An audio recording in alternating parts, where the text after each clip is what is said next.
شفیع جان، آپ کا جو صوبہ ہے ظاہر ہے کہ دہشت گردی کے خلاف فرنٹ لائن سٹیٹ ہے، جہاں پر آپریشن سب سے زیادہ ہو رہے ہیں، سب سے لمبی سرحد جو ہے وہ ملتی ہے اس کی افغانستان سے. لیکن جو بیانیہ سامنے آتا ہے وہ ظاہر ہے کہ ایسا ہونا چاہیے. اور آپ ماشاءاللہ اچھے بولتے ہیں ٹی وی اسکرینز پہ، لیکن آپ کی جانب سے بھی ایک سٹیٹمنٹ سامنے آیا اور اس کے اوپر پھر دوبارہ سلمان اکرم راجہ صاحب نے پہلے کلیئرٹی دی اور پھر آپ نے دوبارہ ٹی وی پہ آ کے کہا کہ نہیں جی وہ دہشت گرد ہیں. ٹی ٹی پی کے حوالے سے آپ کا یہ بیانیہ سامنے آیا. تو اس کے اندر اس اہم ترین اور اس حساس موضوع پہ ایک بیانیہ اور بڑا ایک سوچ سمجھ کر کوئی بیانیہ لینا یا کوئی نیریٹو لینا وہ کتنا ضروری ہے؟ ایک تو یہ میں اس پہ آپ کی رائے چاہوں گا، اور دوسرا یہ ہے کہ اصل مسئلہ ہے کیا. ایک آپریشن ہو رہا ہے وہ ویسے بھی ہو رہا ہے، اس کے اندر نیشنل ایکشن پلان جامع ڈاکیومنٹ کے طور پر موجود ہے آلریڈی، تو پھر تکرار کس چیز کی ہے؟ اصل مدعا کیا ہے؟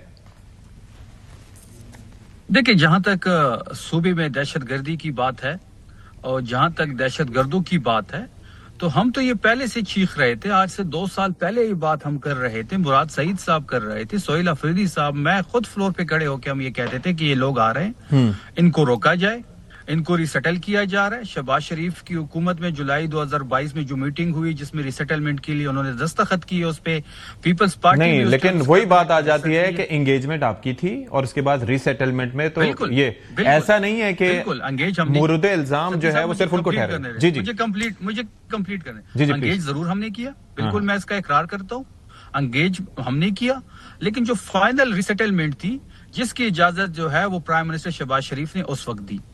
اب جب ہم کہہ رہے تھے کہ یہ لوگ یہاں پہ آ رہے ہیں ان کو روکا جائے، تب یہ کہتے تھے کہ یہ پروپیگنڈا کر رہے ہیں. اب جب یہ لوگ یہاں پہ آ گئے ہیں، ان کے نمبرز بڑھ گئے ہیں، یہ اب ایک تشکیل کی صورت میں آگے بڑھ رہے ہیں، تو یہ کہہ رہے ہیں کہ جی ہم نے یہاں پہ ملٹری آپریشن کرنا ہے. دیکھیں، D G I S P R صاحب کی جو پریس کانفرنس تھی، ہمیں بڑی امید تھی اس پریس کانفرنس سے، اور ہمیں پتہ تھا کہ وہ آپریشن پہ بات کریں گے، وہ قومی سلامتی اور دہشت گردی کے حوالے سے بات چیت کریں گے.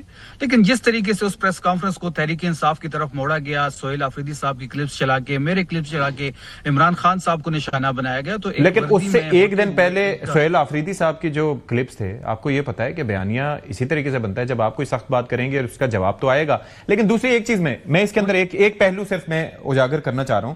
آپ نے کہا کہ 2021 میں ہم نے انگیج کیا، آپ نے وہ ساری ڈیل طے کی، اور 2022 میں جب ریسیٹل کرنے آئے تو آپ نے اس پہ احتجاج شروع کر دیا.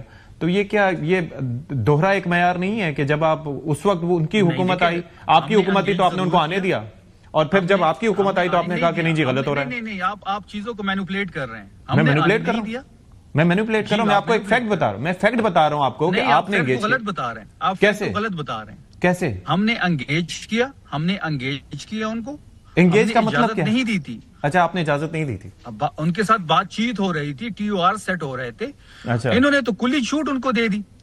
اور یہ جو بیرسٹر صاحب آپریشن کی بات کر رہے ہیں، آواز آ رہی ہے میری؟ اب جی میں بالکل سن رہا ہوں آپ کو، ہمتن گوش ہوں. اچھا جی ہم نے انگیج کیا، ہم نے ان سے بات چیت شروع کی.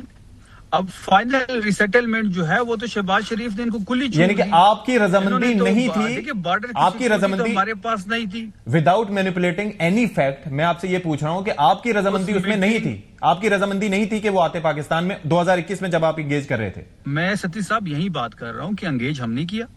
ہم ان کے ساتھ ایک ٹی او آر سیٹ کر رہے تھے، بات چیت ہماری سٹارٹ تھی. اتنے میں رجیم چینج ہوا. رجیم چینج کے بعد انہوں نے اچانک 2022 میں جولائی میں ایک میٹنگ بلاتے ہیں اور اس میں ان کو کلی چھوٹ دے دیتے ہیں اور ان کو ریسیٹل یہاں پہ کرتے ہیں. مراد سعید صاحب کی آپ کو بیانات بھی یاد ہوں گے، ان کی ویڈیوز بھی یاد ہوں گے، ان کے امن پسون بھی آپ کو یاد ہوں گے. تو یہ ساری چیزیں آن ریکارڈ ہے. اچھا، ہمارا جو گلہ ہے اس وقت، ہمارا گلہ یہ ہے، میں ذرا اس پہ جواب لے لوں. اس نقطے پہ ذرا عقیل ملک صاحب ذرا زیادہ باخبر ہیں اس متعلق. عقیل ملک صاحب ایسا ہی ہے، اور آپ فیکچولی رہتے ہوئے اگر آپ بتا سکیں، وہ کہہ رہے ہیں کہ جی 21 میں ہم ان کو انگیج کر رہے تھے، اور انگیجمنٹ کا مطلب رضامندی نہیں ہے، اور اس 2022 میں آپ نے رجیم چینج کر کے آپ نے سارا کچھ جو ہے وہ ان کے حق میں ان کو لا کے ریسیٹل کر دیا. تو قصوروار تو ان کے مطابق شہباز شریف صاحب ہوئے. نہیں جی، بالکل بھی نہیں، اور یہ غلط تاثر دیا جاتا ہے. ایک تو پہلی بات ہے کہ پی ڈی ایم کا جتنا بھی ٹائم تھا وہ ایک ٹرانزیشن پیریڈ تھا، اور ابھی اپریل میں جب ووٹ آف نو کانفیڈنس ہوا جو کہ کانسٹیٹیوشنل میجر ہے، جس کو ابھی یہ رجیم چینج کہہ رہے ہیں، رجیم چینج نہیں کانسٹیٹیوشنل میجر تھا. اور ظاہری بات ہے کہ اس کے بعد جب پی ڈی ایم کی حکومت آئی تو پی ڈی ایم کی حکومت کو بھی ظاہری بات ہے وہی انٹیلیجنس جو ہیڈ تھے وہ انہوں نے اگر وہ ایڈوائز دی، کیونکہ کافی long and hard and back to back جو ان کی انگیجمنٹ 1.5 سال سے زائد عرصے سے چل رہی تھی ان کو ری سیٹلمنٹ کرنے کے حوالے سے، اور ڈیورنگ ری سیٹلمنٹ کی جو ٹاکس چل رہی تھیں اس میں ویسے بھی پریزیڈینشل پارڈنز دیے گئے. یہ ان کو یاد ہے کہ انہی کی حکومت تھی، ان کو پتہ نہیں ہے، یہ جا کے چیک کر لیں کہ جیسے ایسے لوگوں کو کل بھی لیکن وہ یہ امپریشن دے رہے ہیں کہ یہ رضامندی نہیں تھی، رضامندی آپ نے دی. دیا گیا. وہ یہ کہہ رہے ہیں رضامندی ان کی ایسا نہیں تھی، آپ نے رضامندی دی. پریزیڈینشل پارڈن جو ری سیٹلمنٹ آلریڈی جو ہے وہ ہو رہی تھی نا، وہ ایک آلریڈی پروسیس چل رہا تھا. یہ تو نہیں تھا. آپ عمران خان صاحب کا کیوں نہیں الجزیرہ کا انٹرویو اٹھا کے دیکھتے، ٹی آر ٹی ورلڈ کے ساتھ اٹھا کے دیکھیں. انہوں نے کہا کہ جی ہم بالکل افغانستان سے لا رہے ہیں، یہاں پہ جو جیلوں میں لوگ ہیں ہم ان کو ری سیٹل کر رہے ہیں. یہ تو ان کی اپنی باتیں ہیں، چلائیں کلپ. میں تو کہتا ہوں عوام کو آپ دودھ کا دودھ اور پانی کا پانی ہونا چاہیے عوام کی. چلیں نیکسٹ ٹائم اس پہ بھی کلیئرٹی رکھیں گے، اس پہ بھی کلیئرٹی رکھیں گے. شاہ صاحب آپ کچھ کامنٹ کرنا چاہیں؟ بالکل. ایسی سچویشن میں جو جس طریقے سے ہم دیکھ رہے ہیں پولرائزیشن ہے، اس میں آپ کو کوئی فیوچر نظر آتا ہے مذاکرات کا؟ دیکھیں میں ریکویسٹ کروں گا، سیاسی کارکن ہوں اور ہم تینوں ہی ہیں سیاسی کارکن ہی ہیں. میں صرف یہ عرض کروں گا کہ جس طرح کی کال ابھی دی جا رہی ہے 8 فروری کی جو ہے، وہ بھی بڑا ایشوز آئیں گے کہ جو آپ کے علم میں ہے کہ پھر اس میں جلاؤ گھیراؤ بھی ہوتا ہے. وہ جو پہیا جام کی بات کی جاتی ہے، کوئی گھروں سے نہ نکلے، تو ظاہر ہے لوگ تو نکلیں گے. مے بی کے پی میں اس کا اثر آپ کو کچھ زیادہ نظر آئے، لیکن دیگر صوبوں میں تو ظاہر ہے پریشانیاں ہوں گی. اور میں عرض کروں گا کہ پی ٹی آئی اپنی جگہ پہ بالکل پاپولر ہے، اس کے ساتھ لوگ ہیں، ان کے ووٹر سپورٹر ویل وشر ہیں.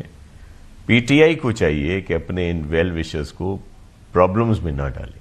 ٹھیک، جب اس طرح کی صورتحال ہوگی، کوئی پرتشدد واقعات ہوں گے، تو پھر وہی کیسز، وہی چیزیں. اب اس کا کوئی حل ہونا چاہیے. جس طرح آپ نے کہا جو الیکشنز کے رولز اور دیگر چیزوں پہ اس پہ بات ہونی چاہیے کہ جب الیکشنز ہوتے ہیں تو بہتر ہو کوئی کسی کو کوئی اعتراض نہ رہے. چلیں